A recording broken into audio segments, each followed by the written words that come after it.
Hello everyone, my name is Wayne. And I'm Rebecca. And we are your Bourbon Journey.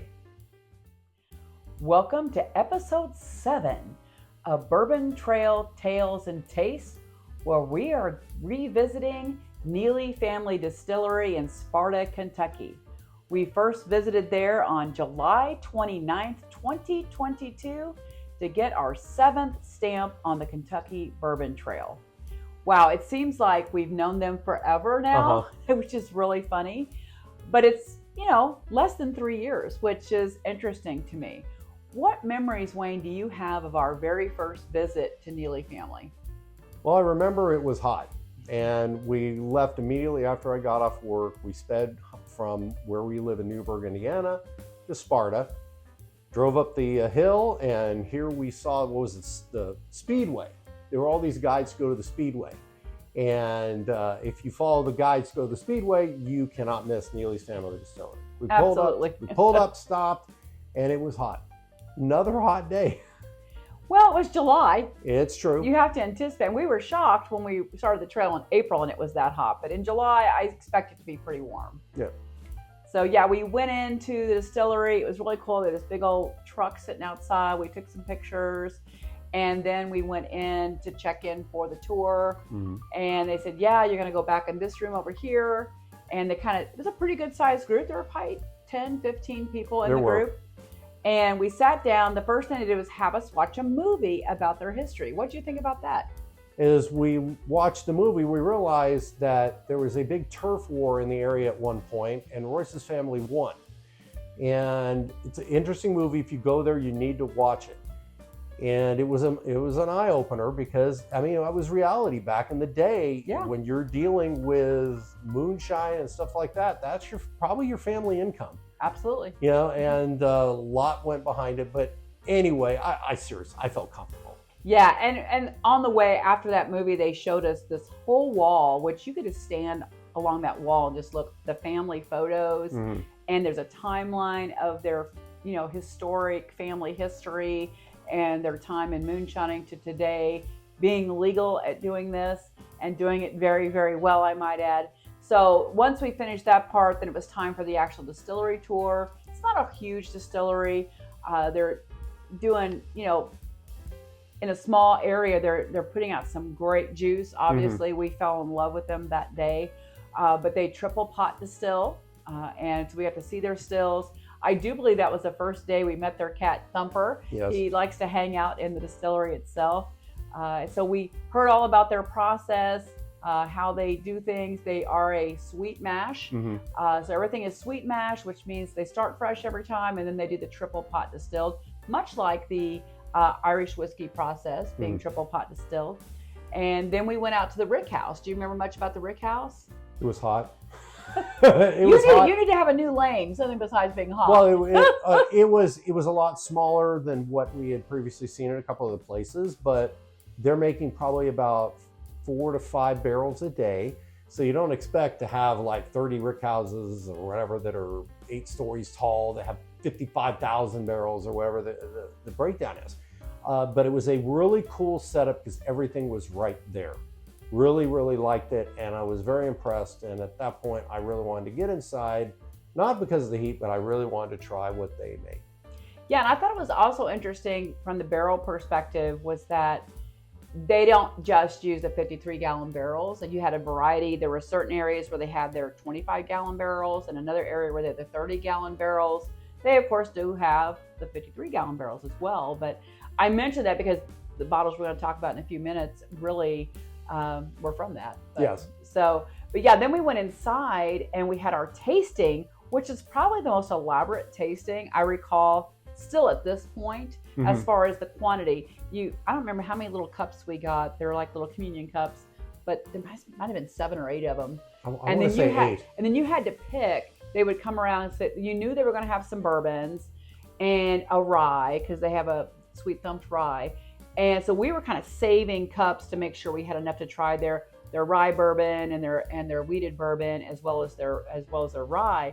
But then they had all this huge thing of moonshine, and they're all flavored moonshines. And then they also had a lot of bourbon creams. Mm-hmm. I mean, it was just amazing the number of products that you had to select from, and it was kind of overwhelming, to be honest. It was a lot, and it was good. So we picked the 8 that we had decided to try, but they had a brandy that was made from grapes, and having lived in California and had brandy from time to time, I really wanted to try it. We liked that.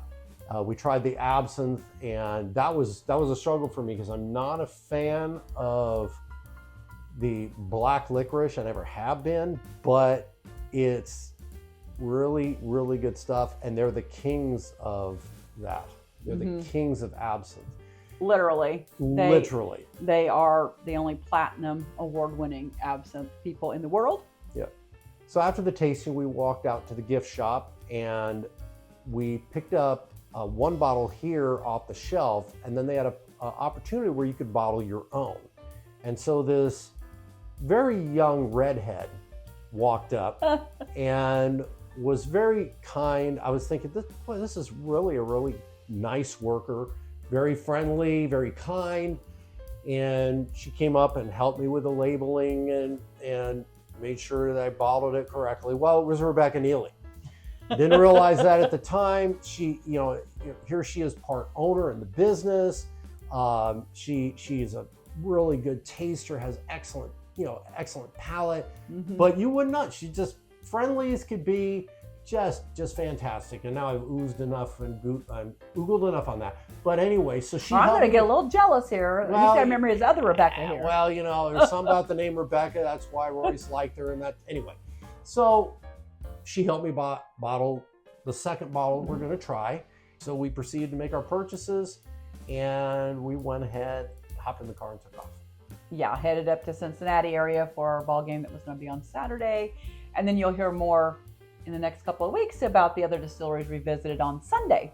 But anyway, let's talk a little bit about these 2 bottles. And yes, we are sharing 2 bottles today. We bought numerous things that day, but we're focused here on these 2 bourbons that we purchased. Let me tell you a little bit about them, because these are mash bills they do typically have on hand. So you could buy this and go there.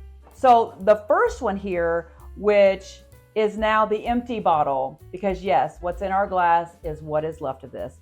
It was labeled, and I've always gotten a kick out of it. We've stopped in there, I don't know how many times now. I should have made a note of that, but they always give them cool names. That one was called Breakfast in Kentucky. It's a 76% corn, 19% wheat, and 5% malted barley. They give you all the details on the bottle, which you can see in the picture about when it was barreled, the char being 2. The yeast strain is A1, although we know he propagates his own yeast, so that's kind of interesting for us. The barrel size for that first one was 25 gallons, and it was aged 32 months. The proof on that one is 109.5. So this 375 bottle was $39.99. So then the second bottle was called a rich rye, because it's made with their higher rye mash bill, which is 67% corn, 25% rye, and 8% malted barley. It was in a barrel size of 30 gallons. Also aged 32 months. Its proof is 107.4. And as Wayne talked about, he did bottle this one himself.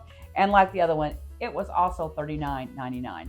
We have a teeny bit of this one left that we can enjoy on another day.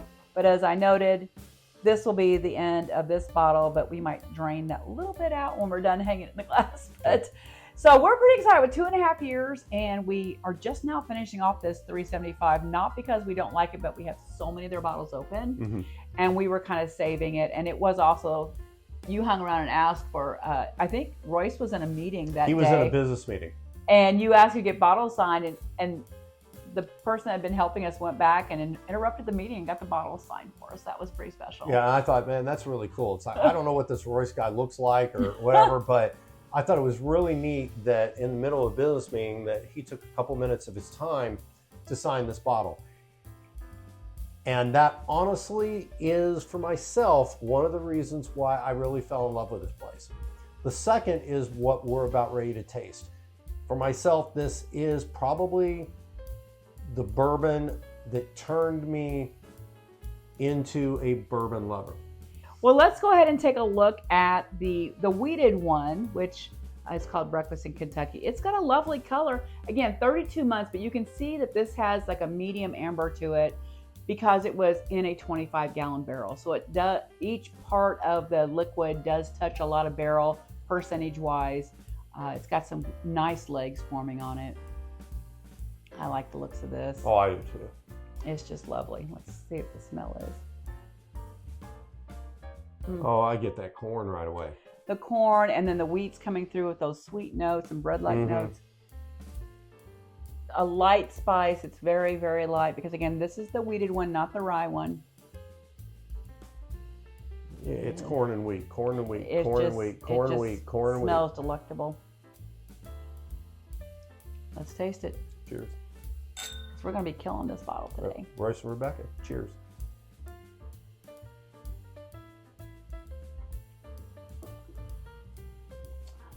It's so good. Wow. I mean, we knew that. We have a pretty good sized shelf of their offerings. We have a few more in the closet we're going to pull out now that these are going to be gone. Yes. Yes, it's, you know, and the fact that Royce signed them, they won't be thrown away. No, and we'll be keeping them. Once again, and they are special because Royce and Rebecca, I don't know if I ever said it, but I mean this. You guys are the ones that flipped the switch. It was the final thing that made me determine this was the lane I was going to go down. I was along for the ride. I knew my wife loved bourbon, but this did it. And brings back just good memories. Yeah, this is terrific. Let's have another sip and talk about the what we're getting besides the fact it's amazing. It is, you definitely taste the grains. They have a respect for the grain. Someone else we know and love does that as well. Alan Bishop. And I think they do that incredibly well because you know you've got grains in there. They're not hiding it in any way. But it's so, it just lays in your mouth in a really positive way. It's not like, some people say it's just too grain forward. I've never felt that whenever drinking Neely's. It always feels like it's just right. Mm-hmm. This one here, the wheated, I'm getting some of those bread notes, some pastry things happening. It's just luscious. And like I said, it has a great mouthfeel. Their bourbon and rye, we've got a bunch of them on the shelf over there. I haven't had a bad one yet. I haven't had one that I consider average. Every one I've ever tried from this place has always been a hitter.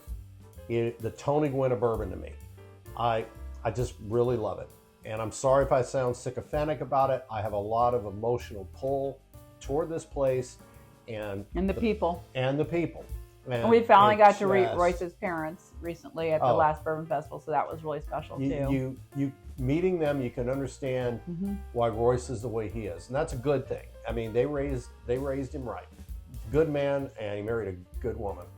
Great couple. He's doing some amazing things in bourbon. Yeah. So the finish on this one is really, I mean, while you were talking, it's just hanging on. So I think, what was it, 109.5 proof. It drinks really smooth, and for the one on just about 110, it's really hanging on very nicely for a finish. It's just all around, nose to palate to finish. It's a great bourbon. Shall we go ahead and try the other one too?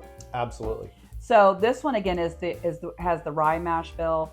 Let's see how that differs, right? Because the wheat's gone, the rye's here. Oh yeah, you get the rye on the nose. You know it's got the rye in there. It's definitely present. And where the corn was before, the rye is here. Well, and I guess I should say it's about the same color, this medium amber, and it's very clingy on the glass. It's got great legs. Yeah, the rye is even though I think it's 67% corn, you're really picking up the rye on this one. And it's ryegrass. It's not mint. It's not dill. Nothing wrong with those. It's a lovely herbal note. Lovely herbal note. And you're getting some spice with it as well. You already tasted it? Okay. Let me have a taste too then. That's a bourbon that lets you know it's got rye in it. It's really good. It's really, really good. It's just really pleasant. Some high rye bourbons can kind of slap you upside the head with the rye. Even though the mash bill is high, this does not do that. There's something, maybe it's the sweet mash process that Royce uses, or the fact that it's triple pot distilled. but it is so smooth and is so viscous. It just hangs out in your mouth, and it's just fantastic. I would have a hard time picking between the two. The other thing about this, that I really love, it's one of the places where you can go ahead and get a $3.75. And the prices for both of these was $39.95 each. And that is a great price point. Now, once again, hey, you think about, we got 750s back here, but it is a safe buy-in. It's outstanding, and which is outstanding. Well, it's great because we've had a lot of conversations with people just starting out on the Bourbon Trail, and we always try to give some tips and such. And one of the reasons we're going back and doing these tastings while we're having our memory discussions here is to see, would we buy it again? Well, first of all, I would think we would absolutely buy it again. We'd back it up. We've been buying it. We've been there numerous times. We've never walked in and not bought something. But the point is, we would rebuy this, and we do it each time. But those of you that are just starting on the trail, or are like, gosh, we've made a couple mistakes along the way. Like, maybe I shouldn't have spent that much money on that bottle. This is the place you can go, and you can actually walk out with their wheated mash bill, their rye mash bill, and their rye, and you haven't drained your bank account. And you get 3 bottles, for $120 that you can go home and enjoy and decide, wow, that's really good. So I think that was what I was going to say, that it's a great way to have an introduction to a new brand that maybe you're not familiar with. You can try them in the smaller sizes. Do you have a preference between the two? It's like choosing your child. Which child is your favorite? Gosh, I probably lean toward the first one a little bit more. The wheated mash bill? Yeah, just because I like a corn profile. And it is a little heavier on the corn mash bill. It is, but But there's something really dynamic about the rich rye. There is. It would be really hard. It would probably be a mood thing, right? And I understand why they called this first one Breakfast in Kentucky, because it has those pastry notes. So it is kind of like a breakfast if you're drinking bourbon for breakfast, just saying. So it has those notes, whereas the other ones are rich rye. It's something you want to have probably later in the day, and it's got a little more power behind it. And although the proofs are very, very close, it's more about the flavor profile that has the power behind it. I like them both. It probably just depends on my mood. I would agree. I would agree with that. I've always been a corn type, and we have Royce's Moonshine in the other room, and signed by Rebecca, and their shine is really good, which doesn't surprise me because the shine really shows up in this guy with the corn. I think you're right on your point, because I think it does depend on the mood, maybe the time of the day, because this mash bill is really enjoyable. And as you can tell, this guy is not far behind this guy that's finished, and this guy will be empty by the end of today. And I'm kind of giggling because I was laughing because I was thinking that I pull all these photos when we're getting ready to do this to see what did we do with this and what happened when we got back. We hadn't been home like 3 days, and we decided to do a tasting of everything we bought. I don't know if you remember that. I do not. But I had it laid out on the coffee table in the living room. So we had these two. We had the caramel whiskey. We had the brandy and the absinthe. I do remember. And we did a tasting flight of all of them, which is kind of insane. I probably wouldn't plan that now because they're so different. Yeah, the combo didn't work. But we were just so enamored by them that we had to let's try them all. Let's see if we still like them. And we did. But that's another memory I just had. But I can't, Wayne's already said it. I don't want to be repetitive, but we love going to Neely Family Distillery. We're already planning a Northern Kentucky trip for March. We already have things booked, and we will be, as usual, stopping there on Friday on our way to Northern Kentucky, because they're kind of on the way right out of Louisville, just a bit out of there. And then you head on up to 71, and then you end up landing in Cincinnati area, Northern Kentucky, Covington. Yeah, so we don't have any regrets of visiting there, nor do we have regrets of buying this. We would do it again, and we will do it again, as a matter of fact. So I enjoyed this trip down memory lane with our first visit to Neely's and our 7th stamp on the Bourbon Trail. And I'm thrilled that I was shocked because I was telling Wayne at breakfast this morning, I don't know if we're going to have those bottles. We may have to find something similar. Yep. And when I saw the dates on the side, I'm like, these are those bottles, but now they're going to be gone. they will finally bite the dust. Yeah, but we're going to save them. Yes, because they're very special. They're special memories, a bottling one, and then the fact that Roy signed this, and it's from our first visit. And the Neely's will always be a special place to us. And as long as Royce and Rebecca are running it and there, it will always be special. Great people. So I guess I'll pick up the first one here. Cheers, Royce and Rebecca. We love you as people. We love your product. Thank you so much to all you that have taken the time to watch us. Please subscribe and hit the button down below and follow us. Hope you have a great day. Cheers. And join us next week as we visit New Riff Distilling for visit number 8. And always remember to drink responsibly. Absolutely. Cheers.